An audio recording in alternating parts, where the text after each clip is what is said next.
Hola Jerry, bienvenido. Tiene que haber algo más. Gracias por venir hoy a conversar conmigo. Un placer, Magalí. Empecemos este capítulo presentándote quién sos vos para los que todavía no te conocen. Soy Jerry Garbulski, argentino, pero ciudadano del mundo. No creo mucho en los países. Tengo dos hijos, Juli y Lele. Estoy casado con Marce hace muchísimos años. Y a lo largo de la vida fui probando distintas cosas, así que no tengo una etiqueta de qué soy desde el punto de vista de recorrido profesional, pero sí encontré, mirando para atrás a la Steve Jobs, algo que une los puntos de las cosas que fui haciendo, pero que solo ahora reconozco, no fue planificado, y es que me dediqué a lo largo del tiempo a inventar lo que creo que son buenas excusas para hacer cosas con la gente con la que quiero estar. Y eso tuvo muchas encarnaciones a lo largo del tiempo, que si querés podemos hablarlas y conversarlas, pero creo que eso es el hilo conductor de muchas de las cosas que hice. Y me di cuenta que haciendo eso también hay gente que quiere acercarse a todo esto y se fueron creando comunidades alrededor de algunas de las cosas que hago que me hacen muy, muy feliz. Bien, espectacular. Empecemos por qué se siente estar arriba de un escenario frente a 10.000 personas en un TEDx Río de la Plata. Y es muy fuerte, es muy fuerte. Creo que hay pocas veces en la vida en que te puede pasar eso, si es que alguna vez te pasa, pero es muy fuerte, sobre todo la primera vez. Miedo, nervios, terror y todo ese tipo de cosas. Eh, pero a mí me encantó la sensación porque sentía que tenía algo para decir. O sea, lo peor que te puede pasar es estar parado ahí y no tener algo interesante para decir. Pero en ese momento sentí que tenía alguna cosita para decir. Y después no solo que me gustó, sino que me hice un poquito adicto a ese tipo de adrenalina y ahora lo disfruto un montón. Bien. Arranquemos esta parte con, contame un momento donde digas, no puedo creer que sucedió esto, no me hubiese imaginado una cosa así en mi vida. Hay varios, tengo la suerte de que me pasaron, uno que me pasó muy loco, es que una vez me suena el celular y decía, no tenía el identificador de llamada, decía, estaba bloqueado el identificador, yo atiendo por las dudas, y el otro lado me dicen, hola Garbulski, digo, sí, con un acento español, digo, ¿quién es? Me dice, soy Joan Manuel Serrat. ¿Qué? Yo dije, ¿qué? Bueno, resulta que habíamos estado persiguiendo a Serrat para ver si podía ser orador de alguno de nuestros eventos y había intentado por todos lados y me era re difícil de llegar y parece que alguien le pasó mi celular diciendo, te está buscando Jerry. Y entonces hablé esa vez, yo no podía creer que era yo Manuel Serrat del otro lado, un ídolo mío, o sea, yo crecí escuchando a Joan Manuel Serrat cantar y bueno, finalmente no dio una charla, pero tuvimos una muy linda conversación y me pareció alguien muy cálido, muy humano. Esa es una. Otra que me encantó que me pasó, pues estaba más allá de lo posible, de lo soñable, es que una vez recibí un email de Chris Anderson, que es el líder de TED, es el curador general de TED globalmente de toda la organización, preguntándome si quería ser curador invitado de TED. Y cuando recibí ese email, dado que ser curador invitado era algo, por lo menos en mi perspectiva, totalmente insoñable, imposible. Eh, porque había habido dos curadores en TED invitados que habían sido Bill Gates y Juan Enríquez. A los dos los admiro un montón y para mí era algo que ni siquiera era soñable. Bueno, me ofrecía Chris ser curador invitado del evento central de TED y mi primera reacción fue, esto es una joda de un amigo que le hackeó la cuenta a Chris o algo así. Pero no, verifiqué y era posta. Era una invitación a eso en reconocimiento al trabajo que veníamos haciendo en equipo en TEDx Río de la Plata, que había impactado a TED a nivel global en un montón de dimensiones. Y bueno, obviamente dije que sí a los 10 milisegundos y ahí me puse a laburar y en TED 2016 en Vancouver estuve parado en el escenario de TED conduciendo un bloque entero de charlas en plenaria para las cuales estuve preparándome un año, eligiendo los oradores, ayudándolos a preparar sus charlas, y fue uno de los recuerdos más lindos, más fuertes, que tuve en la vida y fue algo que ni siquiera estaba en el campo de lo posible. Ujú. No sé si a mucha gente le va a pasar eso muchas veces en la vida. Yo tuve la suerte que Chris me mandara ese email y que Joan Manuel Serrat me llamara al celu. Bien. ¿Estuviste conduciendo desde el Círculo Rojo? Sí, sí, es el círculo, ese círculo rojo es, digamos, parte del sello de TED, ahí Ujú. estoy parado, no solo conduciendo, sino que yo elegía los oradores de todo ese bloque de charlas, los ayudé a preparar sus charlas y era había gente, mira, te digo, un australiano, un chino que vivía en Canadá, una africana, una húngara, una brasilera, y un australiano. Y un argentino. O sea, realmente fue una Bien. combinación espectacular de gente y tuve la suerte de curar uno de los bloques más internacionales y diversos de la historia de TED. Qué lindo.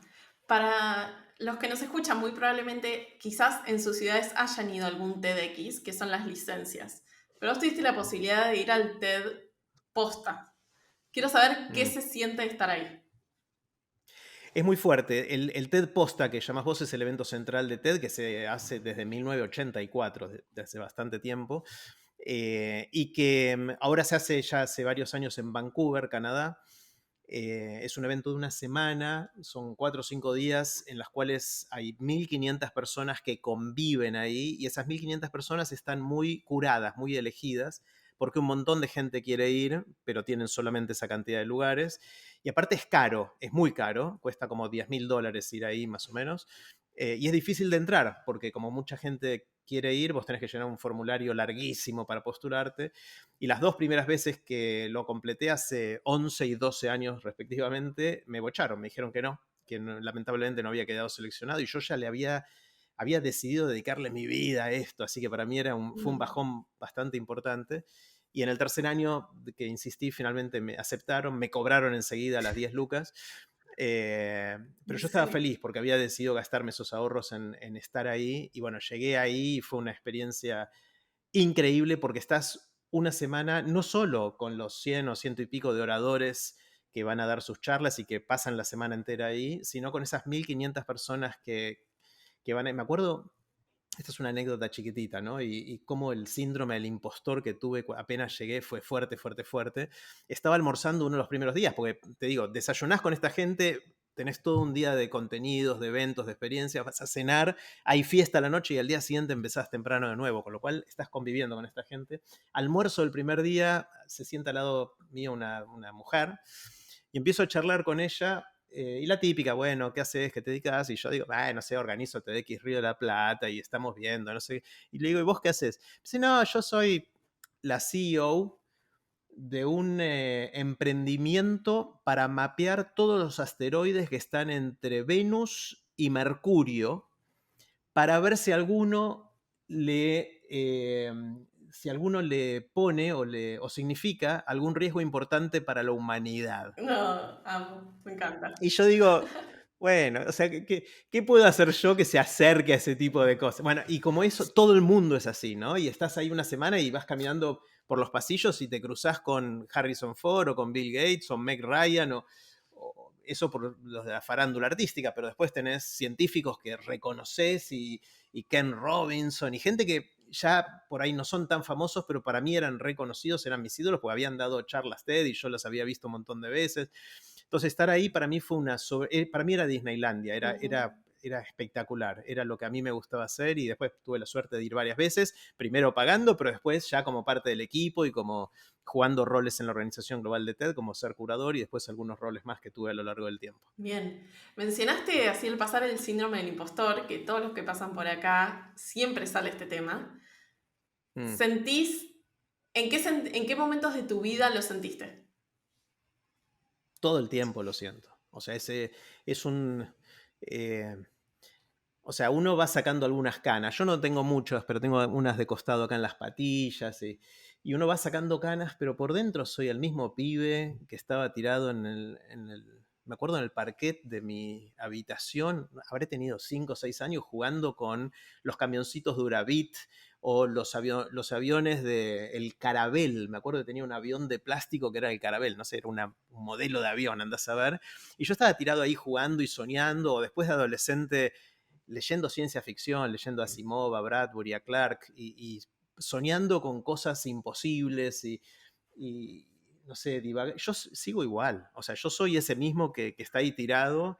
Entonces el síndrome de impostor lo tengo todo el tiempo, porque con el tiempo después te empiezan a reconocer algunas cosas y te dicen, ah, qué capo con esto, con lo otro, qué bueno lo que haces acá, pero yo soy el pibe ese que está sentado en el parqué.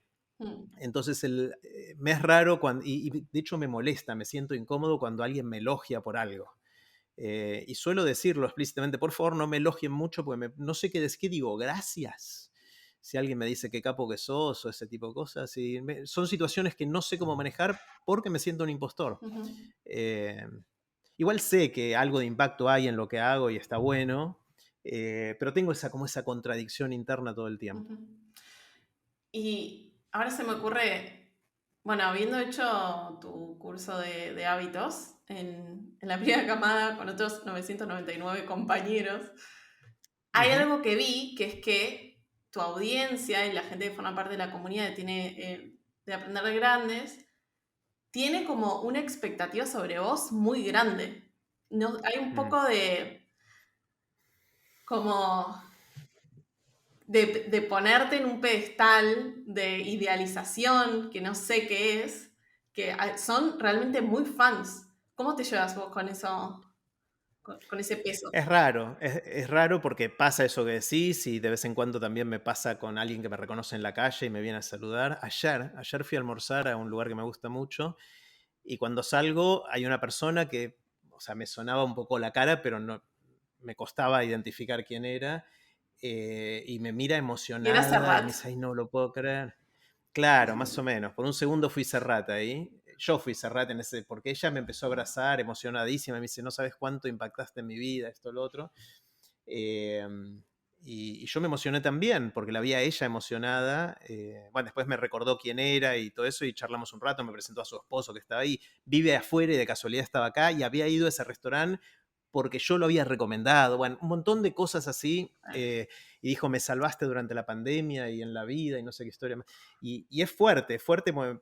Con el tiempo fui acumulando muchas de esas historias. Hay Ujú. una que me encanta y sigue siendo mi favorita, de un email que recibí quizás hacía un par de años que hacía Aprender de Grandes el podcast. Y me llega un email diciendo, hola Jerry, vos no me conoces, yo vivo en la provincia, que nunca me acuerdo si era Entre Ríos o Corrientes, no importa, una provincia del litoral argentino. Soy carpintero, aunque ahora no me acuerdo si era carpintero o albañil. ¿Viste ya que Bueno, la memoria te empieza a jugar esas cosas? Bueno, no importa. Digamos carpintero, pero por ahí le estoy pifiando y no quiero pifiarle porque por ahí esta ¿por qué persona era tu escucha. Dice, historia bueno, favorita? Pero bueno, dale. claro, era favorita, pero ya la conté tantas veces y no tengo que volver a leer ese email. Bueno, viste, cuando vas contando las historias, Ujú. ya te confundís si era lo que recordabas originalmente o lo que contaste la última vez. Bueno, sin intención de mentir, pero por ahí errando en algunos detalles. Él me dice, mira, tengo un hijo adolescente que no me habla. No me habla, es típico adolescente que a lo sumo me dice sí o no y ese tipo de cosas.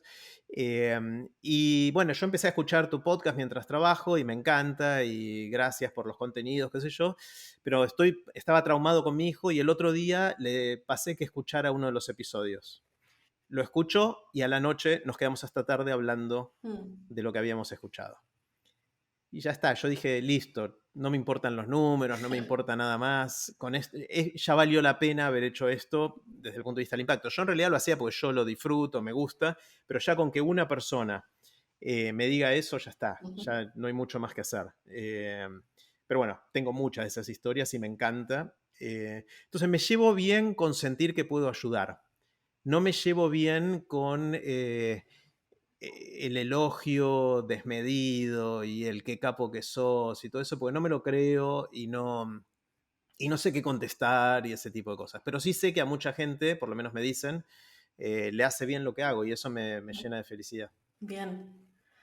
Ahora, volviendo a la parte de TED, quiero saber, me parece genial que hayas terminado como director de TED en español, el segundo idioma oficial de TED.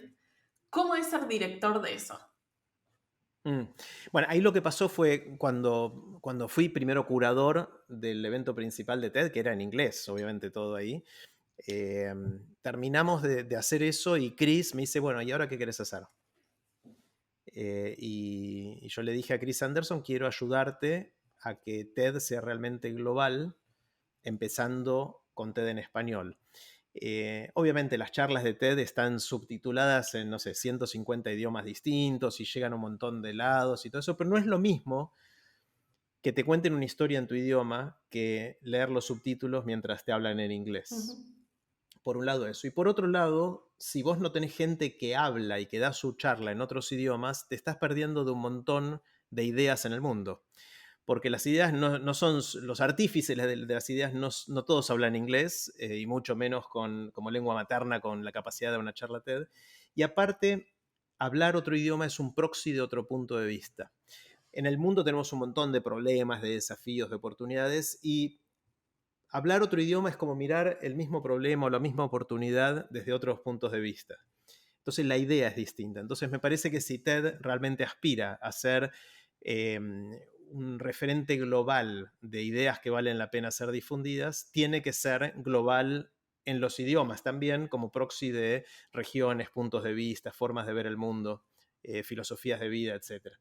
Y me pareció que el español podía ser un buen segundo paso después del inglés tan preponderante, no porque sea la lengua más hablada, el mandarín es más hablado y quizás ahí el árabe le debe competir, pero el español tiene, primero que era el idioma que yo más o menos manejo, así que El que ahí yo era sé. una cuestión egoísta mía, digamos, porque era lo que yo podía hacer, pero aparte es suficientemente cercano culturalmente al inglés, digamos, comparado con el mandarín Ujú. o con el árabe, de forma tal que el salto no era tan grande y está extendido en muchas regiones del mundo, no es como el mandarín que se habla en China Ujú. principalmente, sino que hay decenas de países donde se habla español, inclusive en Estados Unidos hay mucha comunidad de habla hispana, y entonces me pareció que era un buen siguiente paso para TED, esto fue 2016, para empezar a avanzar en ser realmente global. Entonces le propuse eso a Chris y me dijo, adelante.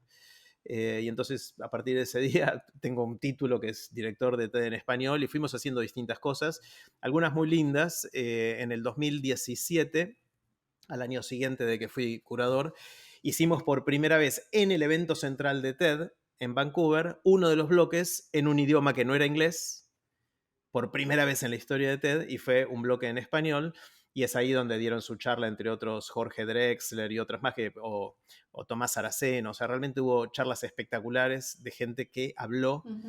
en español, y ahí también tuve el lujo de elegir a esos oradores, ayudarlos a preparar sus charlas y después conducir ese evento, donde ahora los gringos eran los que tenían que usar Los los auriculares. auriculares porque había traducción. Me encantó eso, ¿no? Era como casi la venganza, ¿no? De los latinos casi, Ujú. pero con buena onda, obviamente, y estaban todos fascinados. Y al año siguiente, 2018, llevé esto al siguiente nivel y decidí curar un bloque, también eran 6 7 oradores, de oradores bilingües, oradores que podían dar su charla en español y en inglés. Y lo que hicimos fue muy original en la historia de TED, y fue que esos oradores dieron su charla en inglés en Vancouver, en el evento principal de TED, ya sin usar auriculares y traducción simultánea porque era en inglés, y 2 semanas después hicimos un evento en Nueva York, en el cual estos mismos oradores daban la misma charla pero en español, para una Bien. audiencia que entendiera español. Y por primera vez en TED se publicaron 2 versiones de la misma charla habladas por el mismo orador en cada uno de los idiomas. Entonces me gusta a lo largo del tiempo probar hacer cosas que nunca antes se hicieron y ver qué pasa. De Ujú. alguna manera eso también es un sello de algunas de las cosas que fui probando hacer. A veces funcionan, a veces no, pero me divierto mucho probando. Contame alguna que no haya funcionado.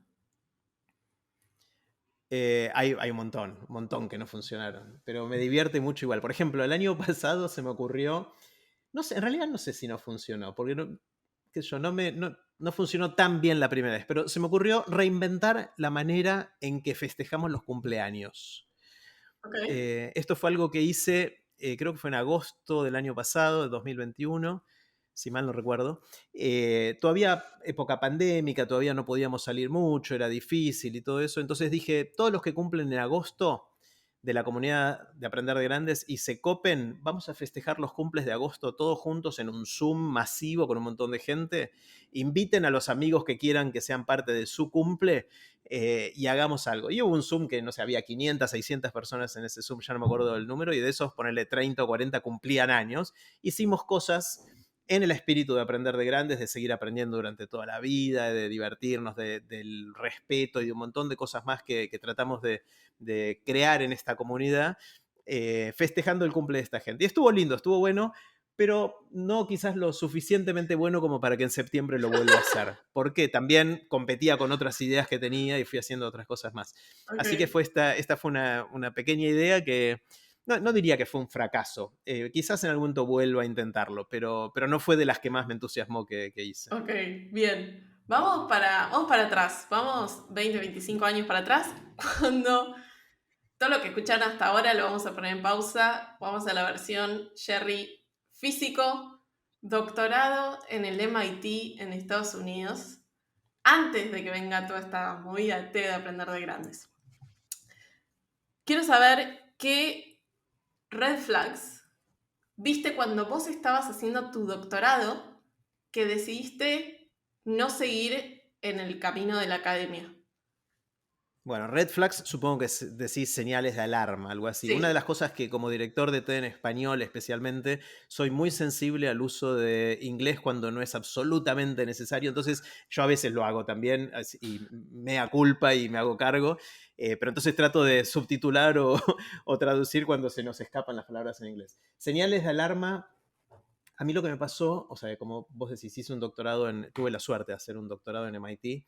Hice licenciatura en física en la Universidad de Buenos Aires primero y después me fui a MIT, donde estuve 5 años haciendo un doctorado en física aplicada a la ciencia de materiales. Eh, y lo que me pasó ahí, me encantó, obviamente estar en MIT era una locura. También iba caminando por los pasillos y reconocía los premios Nobel que estaban ahí, era como el sueño del pibe hecho realidad.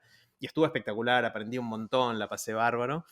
Eh, pero lo que me pasó es que sentía que los problemas que estaba intentando resolver eran problemas difíciles, como son los problemas de la punta de la ciencia, de la frontera de la ciencia, pero eran problemas que no tenían ni en su formulación ni en su solución un factor humano. Yo tenía que resolver ecuaciones difíciles y tratar de descubrir los misterios del universo y esas cosas, pero esencialmente era una ecuación matemática. Para decirlo de manera casi Ujú. irresponsable y hipersimplificada, era un desafío intelectual, pero en el cual no había un factor humano en el planteo del problema y tampoco en la solución del problema, porque yo me tenía que encerrar con mi computadora, en mi laboratorio, a tratar de encontrar la respuesta a ese problema y teníamos reuniones de equipo, cada tanto iba a una conferencia, a un congreso, pero la verdad es que el contacto humano era bastante limitado. Y no está mal que así sea, pero no es lo que más encaja conmigo. Ese es una de las señales de alerta o red flags, si querés decirle, ¿Cómo te que diste sentí en ese cuenta? momento, porque yo soy un bicho más social que eso. A mí me pasaba que yo volvía a casa y cenaba con Marce, que en ese momento éramos novios, después nos casamos ahí, ahora seguimos siendo esposos y tenemos nuestros 2 hijos hermosísimos. Y yo volví a casa y cenaba con Marce y me cuenta cómo te fue en la investigación hoy. Yo le empezaba a contar y a los 2 segundos era un embole. Yo me daba cuenta que era un embole porque era algo hiper técnico, muy específico, muy especializado, que solamente quizás había 5 personas en el mundo que entendían lo que yo estaba haciendo. Y no sé si contarme yo entre una de esas. Eh, y entonces dije, yo quiero hacer algo en lo cual el factor humano sea parte del problema a resolver y el factor humano sea parte de la manera en que lo resolvemos, es decir, interactuando con gente. Y ahí fue donde encontré las otras cosas que fui haciendo a lo largo de la vida que creo que tienen mucho de eso, que tienen todavía el desafío intelectual, que es lo que me mueve, que me encanta, que me hace correr la adrenalina, pero sumado al factor humano tanto en el problema a resolver como en la resolución misma del problema. Y contame cómo fue este proceso de rechazar una oportunidad de seguir avanzando y hacer un postdoctorado allá. ¿Cómo viviste todo esto? Es parte de lo mismo, ¿no? Cuando uno viene tan embalado, yo terminé mi doctorado a los 30 años. Cuando uno viene tan embalado con lo que está haciendo, dice, bueno, me fue más o menos bien, logré publicar varios papers científicos, artículos científicos, que es lo que uno hace cuando hace ciencia, y tenía cierta reputación que estaba recién naciendo, ¿no? Dentro del mundo de la ciencia, porque todavía estaba dando mis primeros pasos. Uno dice, bueno, si quiero seguir en esto, ¿qué hago? ¿No? Entonces, ahí entre la gente que me conocía, hubo una persona que me ofreció hacer un postdoctorado. Y esta persona era muy buena en lo que yo hacía, era como el referente en todo esto, que trabajaba en un laboratorio nacional en Denver, en las afueras de Denver, en Colorado, en Estados Unidos. Y fuimos ahí un fin de semana largo con Marce a visitar el lugar, el laboratorio este y la ciudad. Y me acuerdo que volvimos con Marce de ese fin de semana ahí diciendo, ni locos nos vamos a vivir acá, ni mamados vamos a vivir a este lugar, ¿Por qué porque no? no nos sentíamos, porque no éramos nosotros. O sea, nosotros somos amigueros, somos familiares, nos importa mucho la cultura. Después de haber estado 7 años en Estados Unidos, o en realidad 5 años en ese momento en Estados Unidos, eh, nos habíamos hecho de algunos amigos de Estados Unidos, pero no es lo mismo. O sea, no es lo mismo que los amigos que son tus amigos de la primaria, la secundaria, del club, de acá, de allá, creciste en la misma cultura, haces los mismos chistes. Hay gente que sí puede adaptarse y logra vivir bien y hacerse amigos de verdad en otras culturas. A mí me costó un montón y extrañábamos horrores a nuestros amigos y a nuestras familias. Entonces sabíamos con Marce que tarde o temprano íbamos a querer volver, y cuando de Boston, que dentro de todo es muy cosmopolita, nos fuimos al Midwest, que es la mitad de Estados Unidos, donde es mucho más conservador y mucho más alejado del estilo de vida que soñábamos tener, dijimos, más allá de que la oportunidad desde el punto de vista de seguir haciendo investigación en la física era espectacular, nuestra vida era más que eso, y mi vida era más que eso. Entonces decidimos rechazar esa oferta, y es ahí donde se abrió la oportunidad de, casi más que oportunidad, la necesidad, porque cuando le decís que no a el referente de lo que estás haciendo, decís, bueno, ahora no le voy a aceptar a alguien que no sea tan bueno como este, entonces digo, bueno, a ver qué otras cosas hay. Y ahí es donde empecé a abrir un poco la visión y terminé haciendo cosas muy distintas. Mm. ¿Y cómo lo viviste vos eso? Porque venir muchos años en la misma trayectoria y de pronto cambiar algo distinto es muy difícil.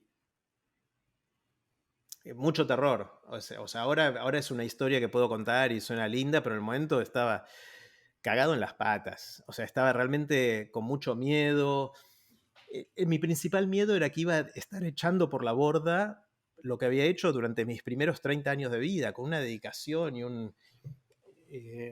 con mucho esfuerzo, con mucho placer, con logros y con cosas, y de repente iba a dedicar, cualquier otra cosa que hiciera, no iba a aprovechar todo eso que aprendí, todas esas conexiones que hice, esa pequeña reputación que estaba empezando a desarrollar, no iba a aprovechar nada de eso, creía yo, en mis siguientes cosas que hiciera, si iba a pegar un salto al costado para el lado que fuera, ¿no? Entonces, ahí me conseguí una psicóloga argentina, entonces empecé a hacer terapia para ayudar a tratar de elaborar todo esto, y finalmente decidí pegar el salto al costado sin haber resuelto los miedos, pero por ahí un poquito mejor parado para hacer frente a esos miedos o los desafíos que podían venir. Y la verdad es que en el primer año y pico de mi siguiente laburo en algo que nada que ver, no la pasé muy bien. ¿Por qué? Porque aterricé en un lugar inhóspito, en un lugar que tenía otros códigos, en los cuales yo que no los manejaba, entonces cometí muchos errores. Mis jefes, de repente tenía jefes, así como una relación jerárquica, se enojaban porque yo metía la pata, y ahora en retrospectiva sé que metía la pata fiero, pero era simplemente no por mala intención, sino por ignorancia y por falta de experiencia en eso. Aprendí a los golpes, y después me fui. Ahí trabajaba en una consultora global de estrategia de negocios, en BCG, en el Boston Consulting Group. Y estuve 13 años ahí. O sea, hice mi carrera de saco y corbata la hice ahí. Pero el primer año no la pasé bien, porque realmente fue una curva de aprendizaje quizás demasiado empinada, porque había demasiadas cosas para aprender, no solo en el contenido, sino en la forma de relacionarse, de gestionar las cosas, un montón de cosas. ¿Se te ocurre un ejemplo de esto de Pero distintos códigos? Como de formas sí, distintas de sí. resolver. Sí, hay muchos ejemplos. Uno, por ejemplo, me acuerdo de este jefe que tenía, a quien yo no quería mucho. Pero un día me dijo, che, fíjate, estamos haciendo un trabajo para una empresa, o sea, como consultores habíamos armado un equipo, y nuestro cliente era una empresa global farmacéutica. Y estamos viendo cómo funcionaban las fábricas de los distintos remedios que hacía esta empresa en el mundo. Tenía, no sé, 20 o 30 fábricas en todo el mundo y muy complejo todo eso. Y había que ver cómo optimizar toda esa red. Y un día mi jefe me dijo, che, hacete este análisis para ver cuánta, hasta me acuerdo el título del análisis, quería saber la economía de escala en la creación del activo químico de no sé qué sustancia para no sé qué remedio. Entonces, una cosa técnica del mundo de los negocios, entender si había economías de escala o no en cierta cosa. Y yo tomé nota mental, lo anoté en mi cuadernito y dije, bueno, lo voy a hacer. Y probé a hacer un par de cosas y vi que los datos no me funcionaban para esto, no sé qué. Y ni siquiera le dije a él, seguía haciendo las otras 18 cosas que él me había pedido hacer y jamás le dije esto, que había abortado ese análisis.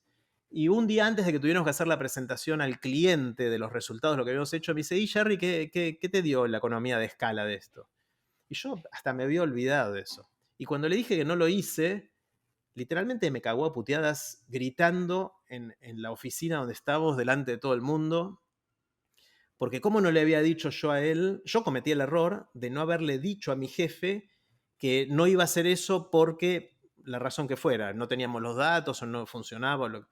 En cuyo caso, después yo aprendí que eso, si uno le pasa eso, tenés que decirle enseguida a tu jefe para que él te diga, ok, no lo hagas, o probá tal otra cosa, o mira, con mi experiencia quizás no te diste cuenta que podés hacerlo de esta otra manera. Y yo cometí el error ese, simplemente de ingenuo que era, porque cuando estaba haciendo el doctorado la cosa era más o menos así con mi otro jefe. En el mundo científico eran otras reglas. Y bueno, ese día y esa semana después de eso la pasé bastante mal. Y no dormí bien y me estresé, me angustié, toda la historia. Pero bueno, aprendí un montón en ese pasito. Claro. Sí, también fue un cambio como muy radical en esto, en la forma de resolver las cosas, ¿no? Quiero saber si se te ocurre algún otro desafío del paso de trabajar vos solo resolviendo problemas a trabajar en consultoría de negocios con personas. Sí, millones. O sea, entender, meterme en el mundo, lo que te decía antes, de que el factor humano sea parte del problema a resolver y de la forma de resolverlo, le agrega una complejidad y una hermosura a vivir que me encanta. O sea, realmente la física me expuso a problemas complejos, difíciles, pero esto es más complejo todavía. Digamos. Los seres humanos tenemos un nivel de complejidad y somos poco predecibles y todo ese tipo de cosas que lo hace hiper interesante, por lo menos a mí me interesa muchísimo. Y aprendí muchísimo, aprendí mucho, cosas conscientes y cosas inconscientes. Hay cosas que me ayudaron a poder, por ejemplo, comunicar una idea. Lo que después devino en el mundo TED, lo empecé a aprender no tanto en la ciencia, aunque algunas charlas tuve que dar, sino en el mundo de los negocios, donde gran parte de lo que tenés que hacer es persuadir a la gente sobre las ideas que vos tenés. Y eso después, bueno, obviamente con TED lo fui perfeccionando más todavía, pero en el mundo de los negocios es clave. Una de las cosas que se dice de un buen líder, que un buen líder si no puede comunicar bien, es muy difícil de que sea un buen líder, ¿no? Sí. Y yendo un poco más en velocidad, después de esos 13 años decidiste tomarte un año sabático. ¿Qué querías lograr tomándote ese año para vos? Hmm.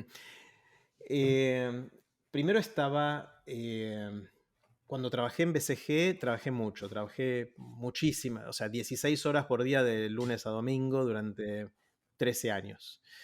Poco más, poco menos, pero a ese nivel. Y ya habían nacido Juli, después nació Lele, y los chicos eran chiquitos y yo me la pasaba en un avión viajando a distintos lugares del mundo. Me acuerdo una vez que volví de uno de esos viajes y Marce me dijo que la maestra de Lele del jardín de sala de 5 le había contado que Lele dijo algo así como mi papi vive en Chile. Y eso fue para mí como una daga en el corazón que me dijo, hay algo que estoy haciendo muy, muy mal en la vida. Es simbólico, porque no fue eso solo, pero eso fue una gotita que colmó el vaso de darme cuenta de que quizás no era el estilo de vida que quería llevar hacia adelante, especialmente en mi rol de padre, pero también de esposo y de amigo y de hijo, de hermano, etc. ¿no?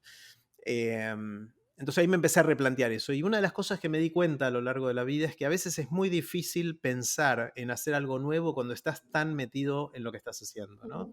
Entonces hay algo de generar un pequeño vacío para que surja el deseo. O sea, para poder entender qué es lo que realmente querés hacer de tu vida. Es muy difícil de pensar eso y de sentir eso cuando estás tan sumergido en la trinchera del día a día de algo tan intenso como el laburo que yo estaba haciendo. Entonces ahí me surgió la idea de tomar un sabático y BCG es un lugar tan espectacular que me dejaron durante 10 meses, trabajé al 20%. Obviamente gané también el 20% de la plata, pero está todo bien. Y es una locura que me hayan dejado hacer eso. Después volví y seguí trabajando un par de años más en BCG Ujú. antes de finalmente dejarlo. Pero durante ese sabático me propuse tener tiempo libre estructural.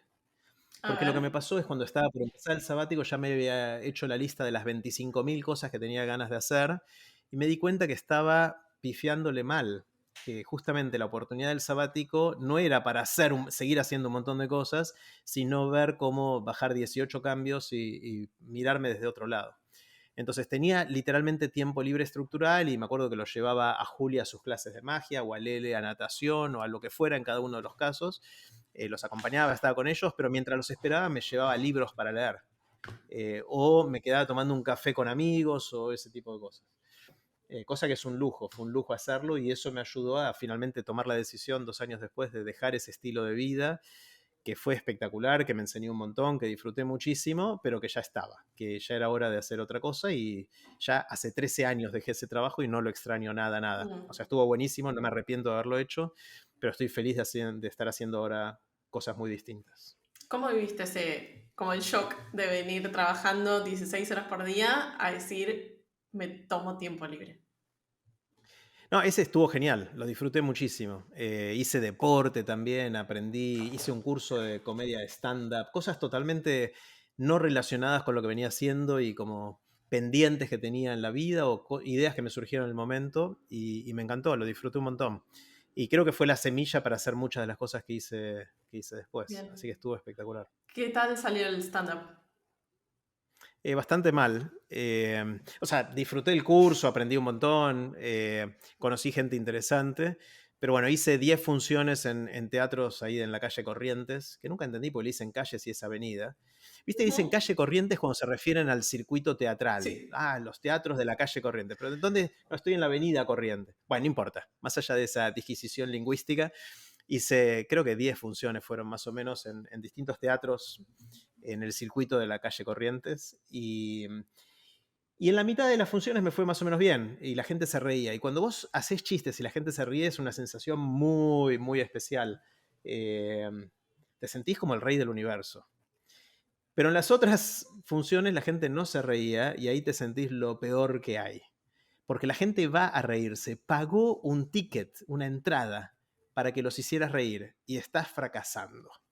Esa gente tenía la expectativa de cada 2, 3 minutos reírse fuerte y pasaron 5 minutos, no se rieron ni una vez y vos decís, tierra, tragame, me quiero ir de acá y te sentís lo peor que hay. Entonces en el stand-up está muy en juego, si no lo puedes manejar bien, tu autoestima.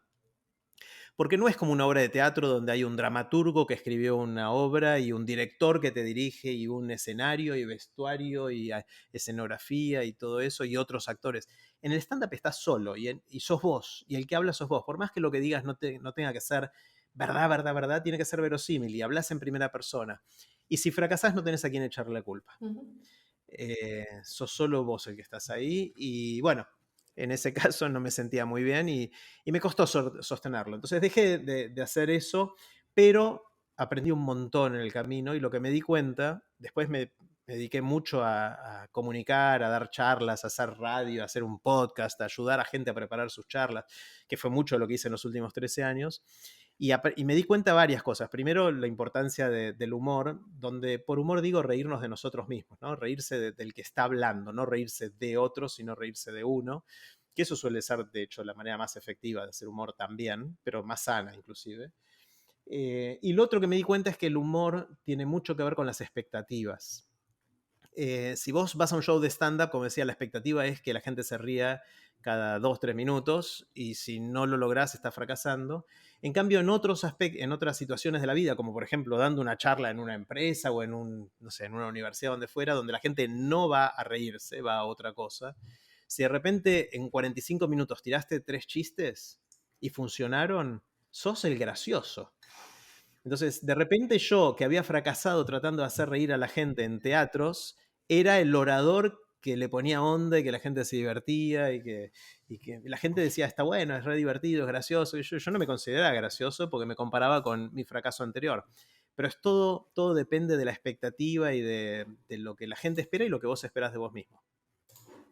Pasó por acá un invitado que sé que te hizo pasar un momento de estrés. El invitado tiene que ver algo más, número 43. Hernán Casiari contó Mm. cómo fue la preparación para su primera charla TED, que fue TEDx Río de la Plata, hace 1000 años, 2011. 2011. Quiero saber cómo es pasar por un proceso de preparación de charla con vos. Mm. Eh, bueno, primero el caso de Hernán fue bastante extremo porque Hernán tenía pánico escénico. Hoy lo vemos a Hernán Hoy es otra haciendo cosa. obras de teatro y hoy es mediático, está en la radio, en el teatro, en la tele, hace videos y todo eso y tiene su carisma y la gente lo sigue un montón, es muy genio Hernán.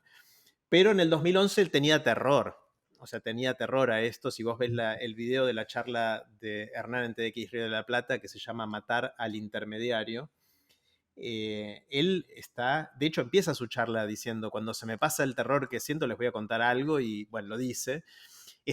Había ido con su morral, que no quería sacarse el morral, que era esta cartera que tenía colgando, estaba todo transpirado, estaba como se notaba que estaba re nervioso. Y yo estaba con él atrás del escenario cuando él estaba saliendo y le digo, Hernán, ¿querés dejarme el morral? Me dice, no, salgo así, salgo así.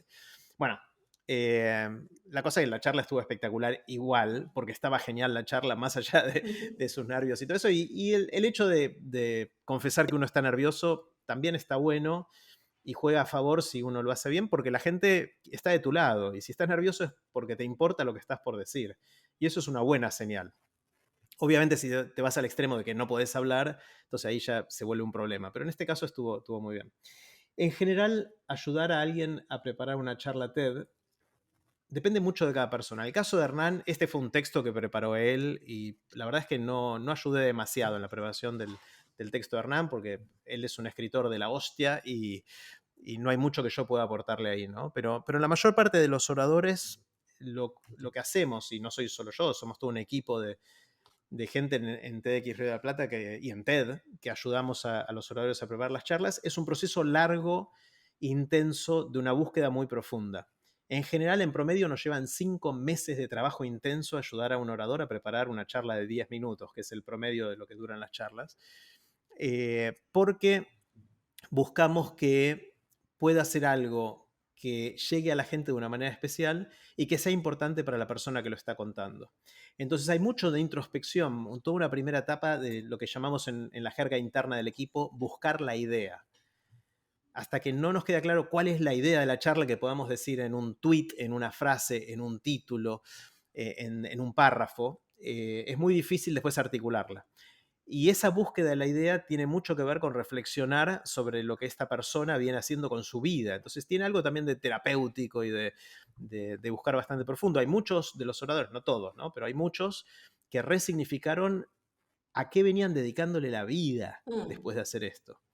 Después uno ve la charla y por ahí le gusta más, le gusta menos, pero el más transformado de todos es el orador o la oradora que pasaron por este proceso. Una vez que tenemos la idea, trabajamos en ellos en cómo contarla. O sea, cuál es la narrativa que vamos a usar para contar esta idea para que llegue de la manera que querés que llegue, que produzca en la audiencia lo que querés que produzca, que en general son emociones. Porque la gente a la larga se va a acordar solamente de lo que sintió, no de los detalles de lo que le dijiste, ni nada más, solamente de lo que le hiciste sentir. Y después de eso, una vez que tenemos un texto, una narrativa, una estrategia de cómo contarla, es la práctica para contarla bien. Y ensayamos mucho, mucho, mucho para que no parezca ensayada, pero que te dé la libertad de estar confiado, de saber que tenés las herramientas para poder comunicarlo bien y de poder improvisar dada la cantidad de cosas que pasan que no podemos planear cuando te parás delante de tanta gente, ¿no? Hay un proyecto muy lindo que vos hiciste que fue Oblogo. Si querés puedes contar qué fue, pero mi pregunta va a ser, ¿cómo te sentiste al tener que cerrar ese proyecto? Bueno, Blogo fue una revista que hicimos con mis dos grandes amigos, Gustavo y Sonia Feigenbaum, entre ellos son hermanos. Con Gus somos amigos desde la adolescencia y a los dos nos gusta leer mucho. Y esto era principios del 2009, nosotros veníamos leyendo mucho, era el boom de los blogs de Internet, entre los que estaba el de Hernán Casiari, del que tanto Gus como yo éramos fanáticos. Leíamos un montón en blogs de Internet y un día él vive en Gualeguaychú, yo había ido a pasar el fin de semana con mi familia a la casa de Gus y nos quedamos tarde a la noche y ahí nos entramos a dar manija y dijimos, hagamos algo raro. Y nos propusimos hacer algo que parece una contradicción, que es crear una revista impresa donde íbamos a difundir lo que se escribía en los blogs de Internet. Es decir, imprimir Internet, de alguna manera, que es casi una contradicción y va en contra de la corriente. Pero eso era parte de lo que nos gustaba.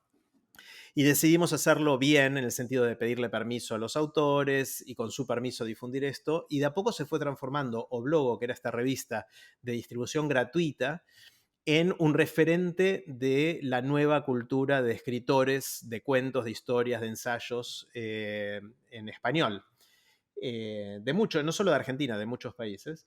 Y era muy lindo, llegamos a imprimir 30.000 ejemplares en cada número, hicimos 73 números, duró 3 años y medio esta aventura, y Gus, yo, Sonia y otra gente más, éramos también los canillitas, los que repartíamos las revistas gratuitamente en la entrada del subte a las 6 de la tarde en el centro porteño, porque lo que queríamos hacer era ayudar a que la gente que salía del laburo con cara de culo a esa hora llegue a su casa con una sonrisa.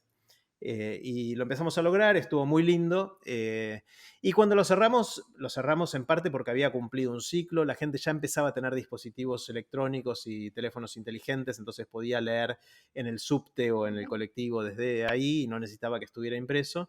Y también perdíamos plata.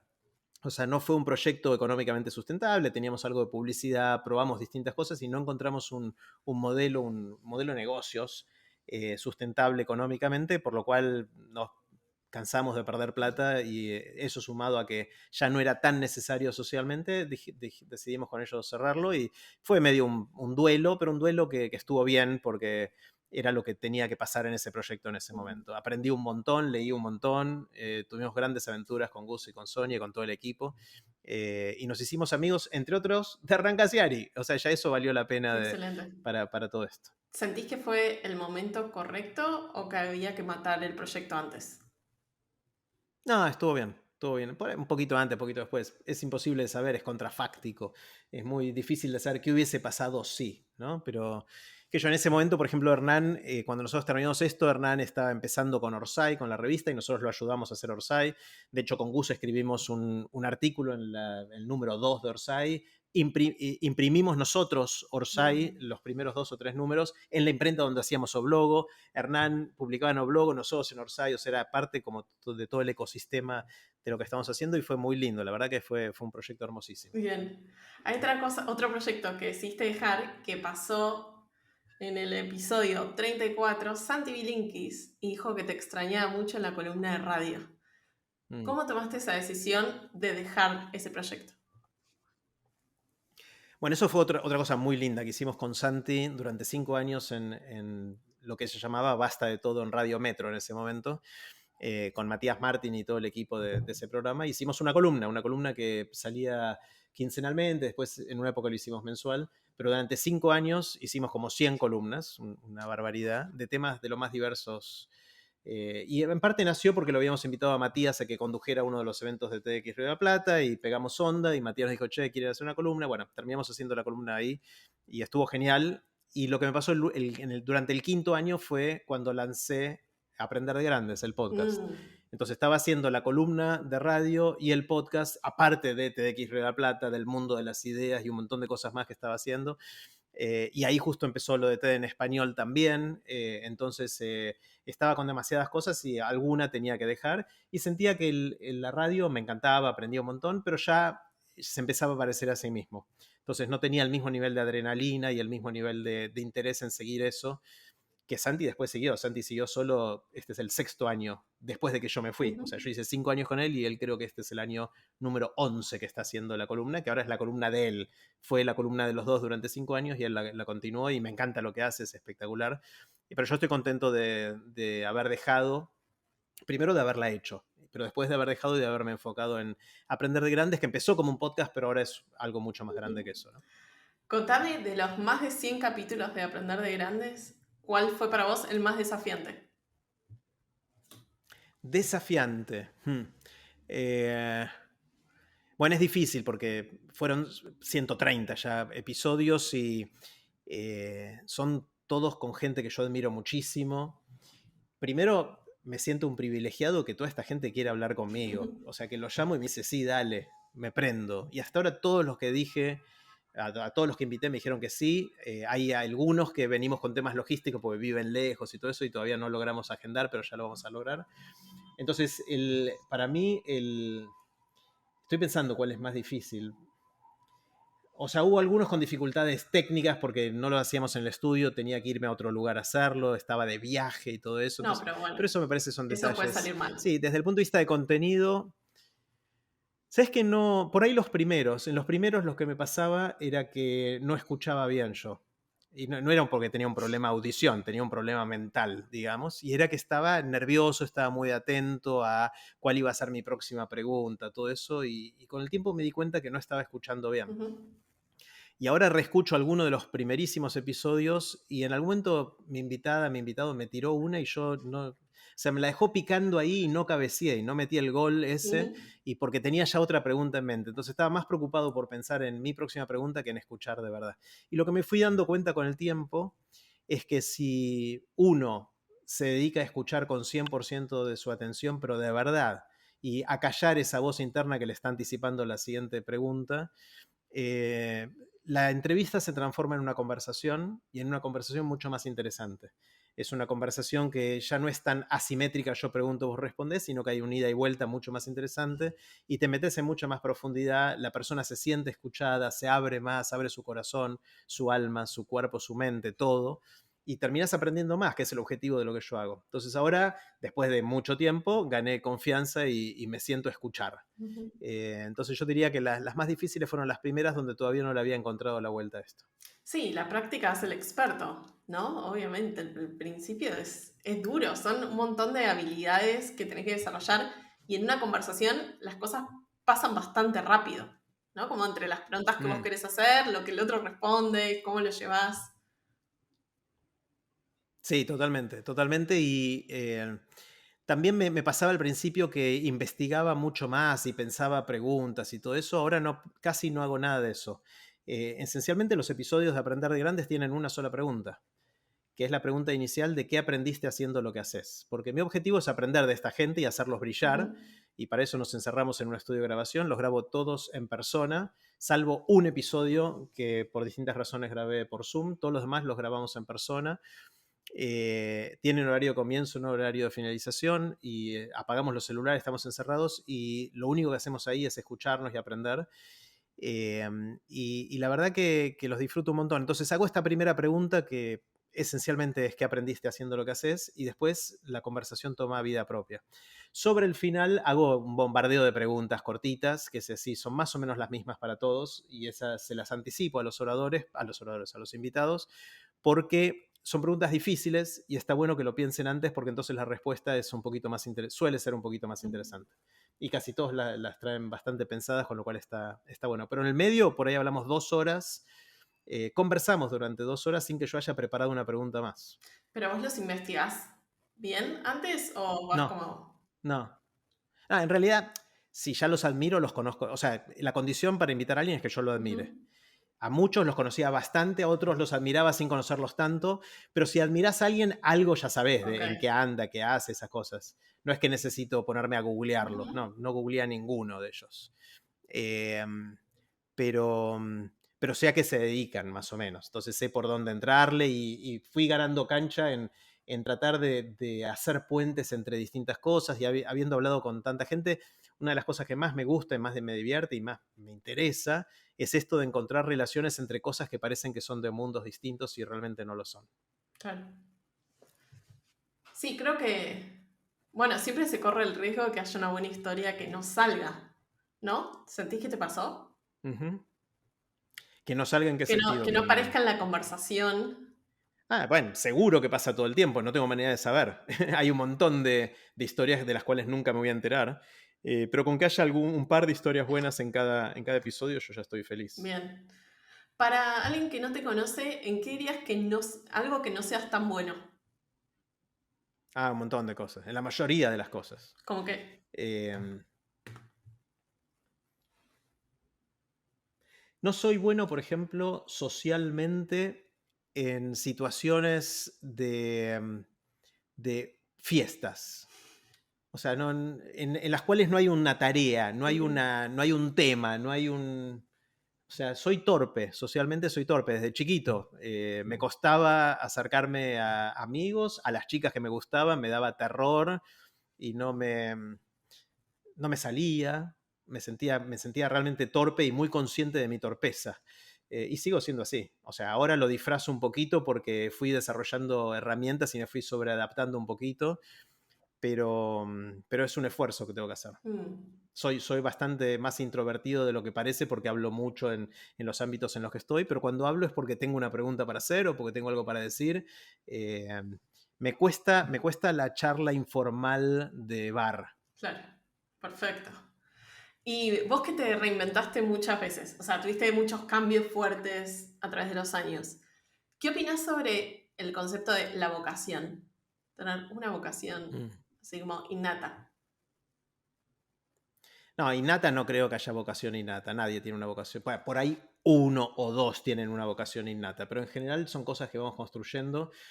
Uno de los episodios más fuertes de Aprender de Grande fue el que grabé con mi hijo Lele. Grabé uno con Juli y otro con Lele.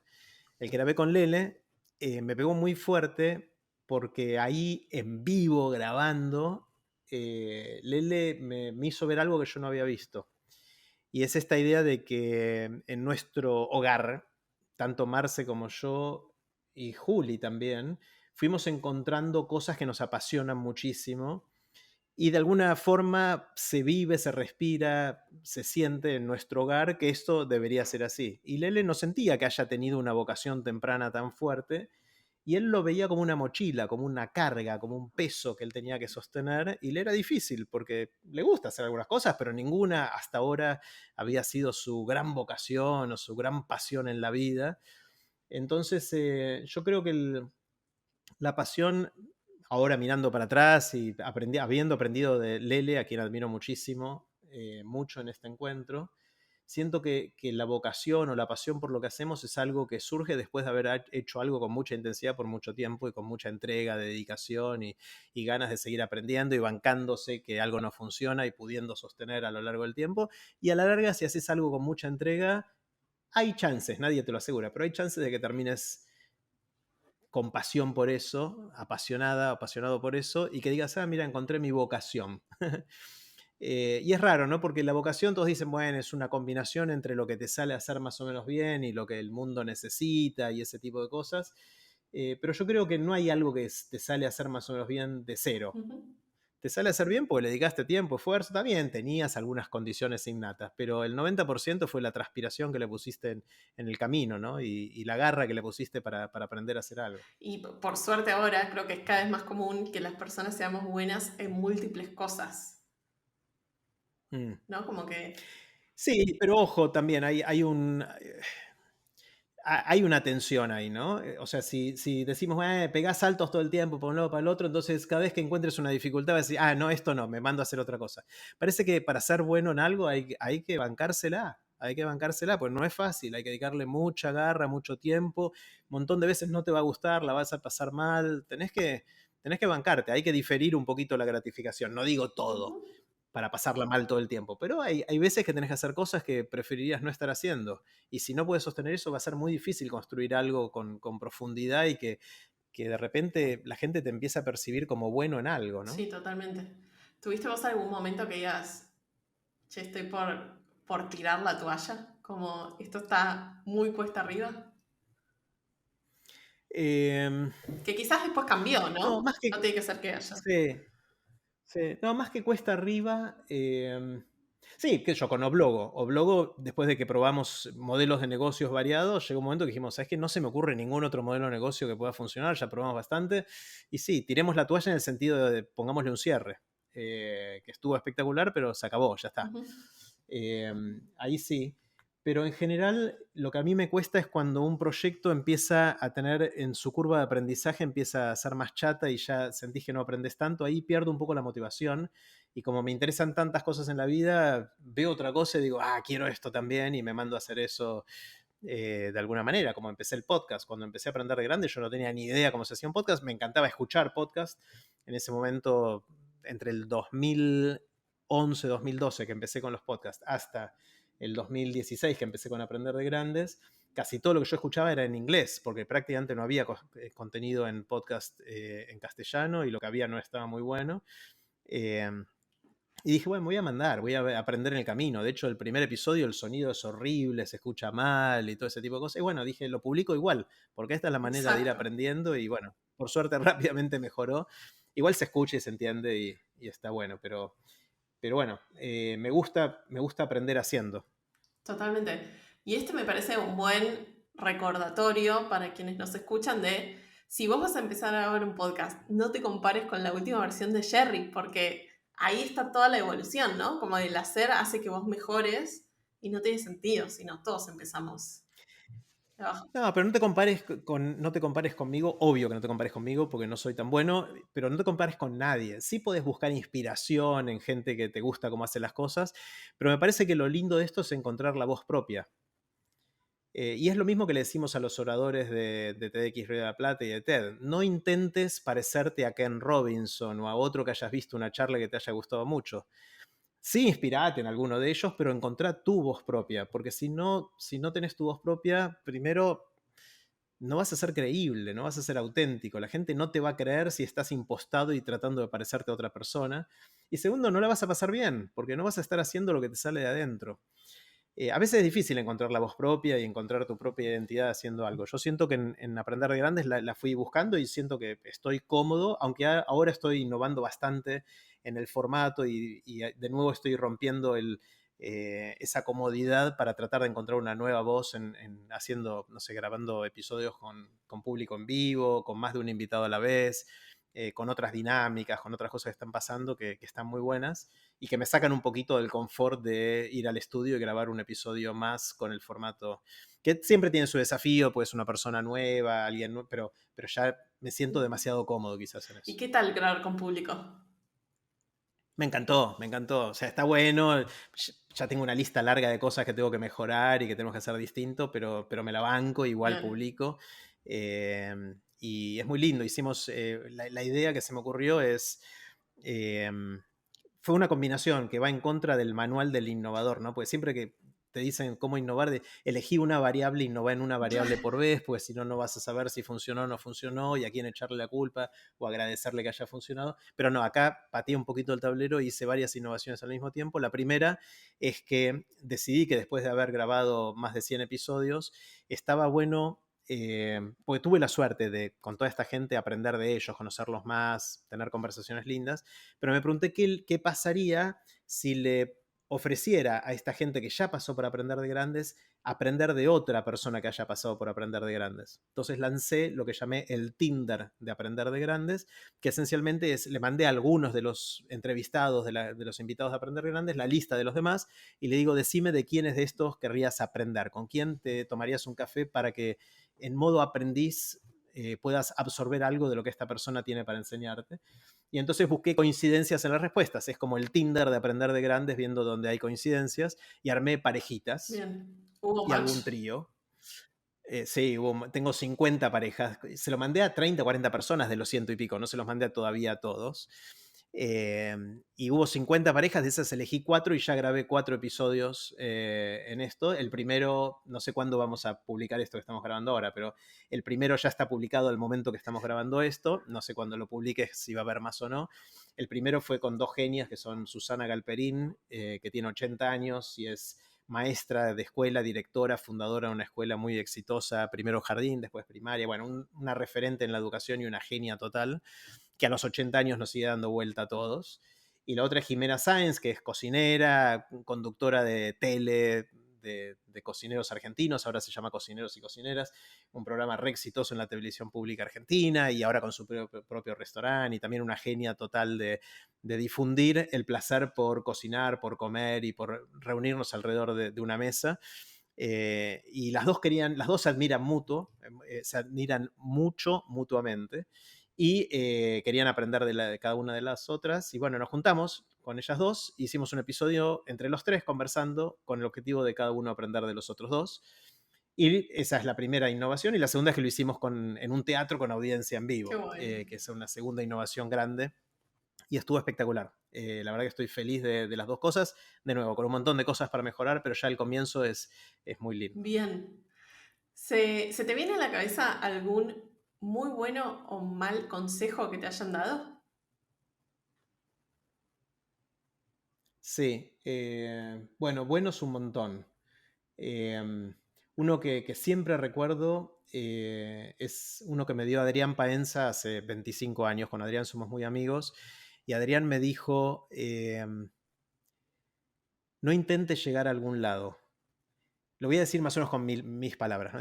Dijo algo así como, no intentes llegar a algún lado, yo llegué y no hay nada. Que obviamente todo el mundo dice, sí, se trata del camino, no del destino, disfrutar del trayecto y todo eso, pero hay algo en nuestra cultura de la ambición, del logro, de todo eso que está muy instalado y la gente dice, yo quiero ser esto y quiero lograr esto y voy a ser feliz cuando logre esto y todo eso. Y lo que me dijo él, después de haber recorrido mucho y de haber tenido muchos logros en tantas cosas distintas que hizo Adrián, que es muy capo, muy genio, yo ya llegué, tengo reconocimientos y la verdad, ahí no hay nada. Mm, Y me gustó y me acompaña mucho y trato de tenerlo muy presente para no perder un poquito el rumbo, ¿no? En todo esto. está muy bueno, me gusta ese consejo. ¿Y algún momento que digas que te hayan dado un baldazo de humildad? ¿Se te ocurre? En el sentido Que de alguien te haya bajado un ondazo. Como que alguien te ponga en todo el perspectiva. tiempo, todo el tiempo.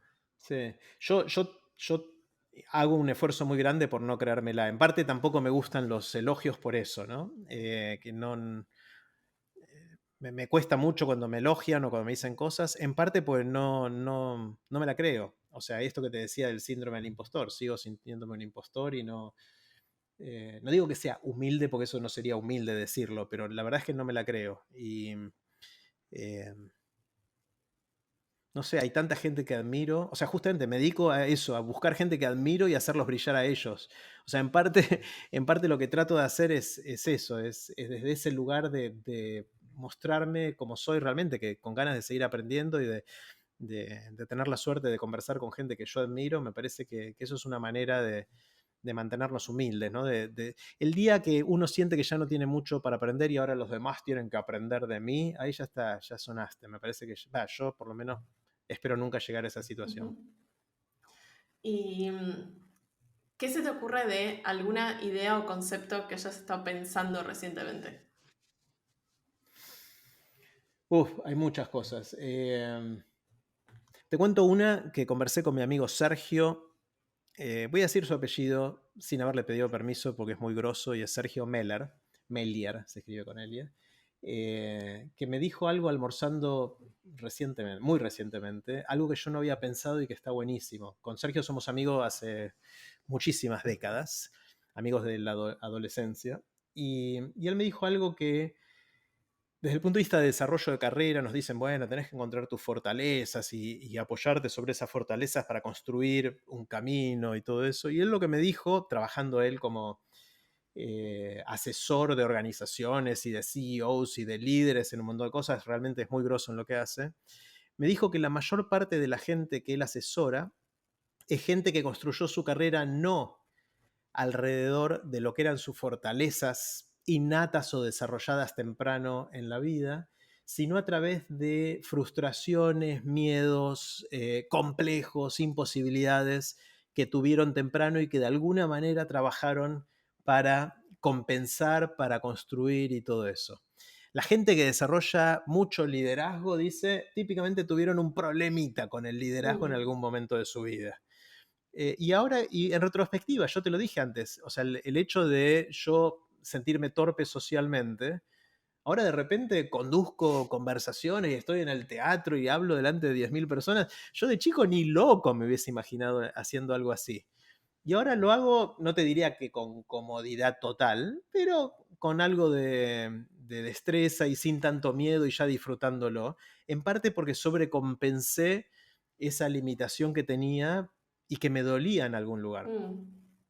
Entonces, esta idea que me tiró Sergio me quedó dando vueltas como una forma de ver cómo nos desarrollamos. Seguramente tenemos también fortalezas sobre las que construimos cosas, pero es muchas veces la frustración que te genera no poder hacer algo bien, lo que te da suficiente energía como para poder desarrollarlo y llevarlo a un nivel tan alto como que empieces a ser reconocido por eso que al principio era casi una contra que tenías o una limitación, ¿no? Entonces me pareció una idea interesante. Sí, Y te tiro a otra ver. idea, que es algo que a mí me viene entreteniendo mucho, y es la idea de los dispositivos en la vida. Y no me refiero a los dispositivos electrónicos, a las pantallas, a los teléfonos celulares, sino a las cosas que nos permiten en la vida hacer cosas que si no, no haríamos, que sin esa cosa no haríamos. Te doy un ejemplo. Hace exactamente 130 semanas, hace 2 años y medio, cuando empezó la pandemia, empecé a mandar un email los lunes a la mañana a la gente que quisiera recibirlo. Lo llamo Ideas para empezar la semana. Y es un email cortito que mando los lunes a la mañana, justamente con algunas ideas, pensamientos, reflexiones, nada, cosas que leí y me dejaron pensando o que oí y me dejaron pensando, como para tirar a los que quieran leer para empezar la semana con estas ideas en su mente. Y lo empecé con poquita gente y ahora lo recibe un montón de gente y está buenísimo, pero lo veo como un dispositivo que me cambió a mí la vida. Más allá de que lo lee gente y a la gente le gusta y eso está buenísimo, a mí lo que más me impacta en mí mismo es que me cambió la forma en que yo vivo toda la semana porque estoy al acecho, estoy atento, estoy alerta de qué voy a decir el lunes que viene. Entonces eso me hace ver mi entorno con una lente distinta. Es decir, se me transforma en un dispositivo que hace que mi vida sea distinta porque veo mi entorno de otra manera. Bien. Estoy pensando ya no qué voy a contar, sino cómo lo voy a contar, cómo lo voy a decir, por qué me importa, cómo me impacta. Y eso me parece fantástico. Otro dispositivo es algo que lanzamos recientemente en el mundo de aprender de grandes, que como te decía, empezó con un podcast, pero ahora es mucho más, como los cursos que vos hiciste, el newsletter de los lunes, y ahora el juego de aprender de grandes, que es algo nuevo que hicimos ahora, que es un juego de cartas, de naipes, que lo considero un dispositivo analógico para disparar buenas conversaciones. ¿Y cómo se juega? Que es una frustración que tengo desde hace mucho y es que, no sé si a vos te pasa, Magali, a mí me pasa mucho, que a veces me frustro porque con mis amigos, a quienes quiero mucho, a veces nos juntamos, salimos, vamos a cenar en la casa de uno, del otro, en un restaurante, y terminamos hablando de boludeces, de la farándula, del último escándalo político, del deporte, es que no está mal hablar de eso, me parece que está bien, pero si solo hablamos de eso, me parece que nos estamos perdiendo una parte bastante importante de la vida, mira lo que te digo. Y me frustra que a veces no podamos ir a esas otras conversaciones. Entonces, este juego de cartas esencialmente son 48 cartas, cada una de las cuales tiene una pregunta, muchas de las cuales son las preguntas que hago en Aprender de Grandes en el podcast y otras preguntas que me interesan a mí. Y es un juego que tiene distintas modalidades para jugar, pero esencialmente es para juntarnos con amigos y disparar buenas conversaciones. Es hacernos preguntas, podés hacértelas a vos mismo, al otro, hay distintas formas de jugar. Obviamente no hay un ganador, la idea es sembrar buenas conversaciones y divertirnos. Y está buenísimo porque salió a la venta hace 10 días y está entre los primeros más vendidos en Mercado Libre de juegos de mesa y no sé qué, está espectacular. Y la gente me está escribiendo que dice que no puede creer lo que le está pasando con amigos de toda la vida y con familiares y con todo eso, de que está teniendo conversaciones que nunca había tenido y que está espectacular. Y bueno, está pasando algo re lindo con eso. Ese es otro ejemplo de un dispositivo, algo que nos permite hacer cosas que sin eso no podríamos hacer o no Me haríamos. encanta. ¿Qué te entusiasma del futuro? Eh, muchas cosas. Eh, Primero me entusiasma que no está escrito, me entusiasma que lo vamos a escribir nosotros. O sea, me parece que es una de las cosas más divertidas de la vida, tratar de tener algún tipo de influencia o impacto en cómo va a lucir el mundo. Puede ser el mundo en general o en el mundo más chiquitito, ¿no? Alrededor de uno en su ámbito más íntimo. Si uno puede de alguna manera darle la forma y la pinta que uno quiere al mundo que lo rodea, se siente artífice de su propio futuro y de hecho puede llegar a serlo. Obviamente con todos los factores externos que no manejamos y que van a tener un gran impacto también.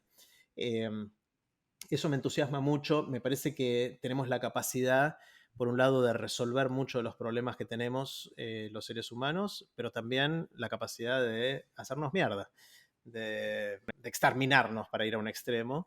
Y me da obviamente un poco de miedo, eso también bastante miedo, porque últimamente tenemos cada vez más capacidad de autodestrucción y alcanza con que lo hagamos una vez para ya no estar, mientras que las mejoras hay que seguir haciéndolas todo el tiempo. Un Ujú. error catastrófico puede llegar a ser fatal y eso no está bueno y eso me da bastante terror porque siento también que no estamos del todo preparados, como lo demostró obviamente la pandemia a escala chiquitita, pero hay cosas mucho más graves que nos van a pasar seguramente tarde o temprano. Le hace crisis climática, próxima pandemia, problemas con, no sé, la inteligencia artificial que toma conciencia propia y decide que no somos necesarios. Andás a ver cuál es la próxima. Eh, entonces eso me da miedo, pero me parece reinteresante y estimulante ser parte de tratar de construir ese futuro, ¿no? Bien. ¿Y cuál dirías que es tu definición de éxito o una aproximación a ello? Eh, bueno, definitivamente no es llegar a ningún lugar, eso es clarísimo. Ujú. El éxito es sentir que uno está llevando una buena vida. Me parece que sentir que uno está teniendo una buena vida es lo mejor que podemos hacer cada uno de nosotros y donde buena vida será algo distinto para cada uno de nosotros y lo lindo es tratar de definir qué es para uno y tratar de alinear lo que uno hace, las decisiones que toma, los valores que tiene, los hábitos que genera para que sean lo más consistentes posibles con qué es una buena vida para cada uno. En mi caso, me divierto haciendo cosas con gente que quiero, me entusiasma mucho la capacidad de seguir aprendiendo y contagiando esas ganas de seguir aprendiendo durante toda la vida y de pasarla bien, esencialmente, en todo esto y tratar de tener un impacto, aunque sea chiquitito, pero positivo en nuestro entorno. Bien. Jerry, ¿cómo cerramos este capítulo? Puede ser palabras o pensamientos finales a quienes nos escuchan hasta acá, un último mensaje a la audiencia, algo que hayamos dicho o no hasta el momento. Sí, Micrófono bueno, libre. hay muchísimas cosas que se me ocurren que podría decir, pero hay algo que yo durante mucho tiempo me dediqué a pensar cómo alargar la vida, ¿no? O sea, tengo esto que me encanta la vida, me encanta vivir y hay tantas cosas que querría hacer que a veces digo la vida me queda corta y me gustaría que la vida fuera muy larga, pero somos mortales y bueno, en algún momento empezamos a hablar de que cada vez vamos a poder extender la expectativa de vida y en una de esas en algún momento podamos llegar a ser inmortales o lo más parecido posible a eso, y entonces uno tendría en esa situación suficiente tiempo para hacer bastantes cosas a lo largo del tiempo.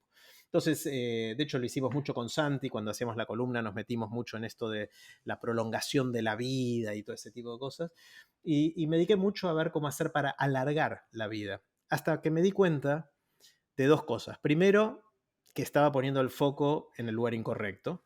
Y segundo, que probablemente yo no llegue a verlo. O sea, como me metí bastante en el tema, los desafíos que tenemos para alargar de manera considerable la vida son tan grandes que quizás sucedan, pero falten 2 o 3 generaciones para que eso pase.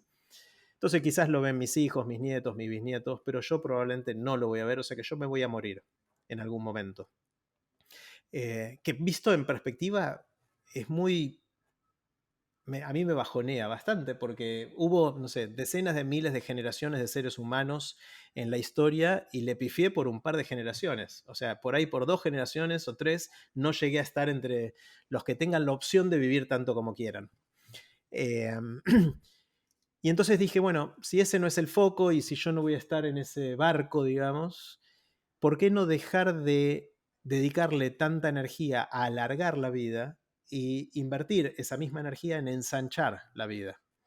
Entonces lo que estoy tratando de hacer con mi vida y ojalá influir en que la gente que me rodea también pueda disfrutar de esto es ver cómo hacer que la vida sea más ancha en el sentido de disfrutar más lo que estamos haciendo, de aprender más, de explorar nuevos mundos, de conocer nueva gente, de conectarnos desde otra manera, de vivir lo que nos está pasando con otra intensidad y así ensanchar un poquito la vida. Me parece que eso es, por lo menos para mí, una de las cosas en las que cambié de opinión recientemente, que me enriquecieron más como persona y siento que me ayudan a vivir un poquito mejor. Me encanta. Sí, hacer que la vida valga la pena, ¿no? Que esté Sí, ahí interesante de lo de ser valga la vivida. pena, que yo también es parte, es claro, es parte de la definición de Para cada cada uno. Yo uno. quiero, en mi caso, es ensancharla, en el sentido de poder saber más, de conocer más, de disfrutar más de lo que hago en cada momento. Ujú. Súper. Bueno, Jerry, muchas gracias Un por placer, venir Magalí. y El compartir todo gusto esto. fue mío.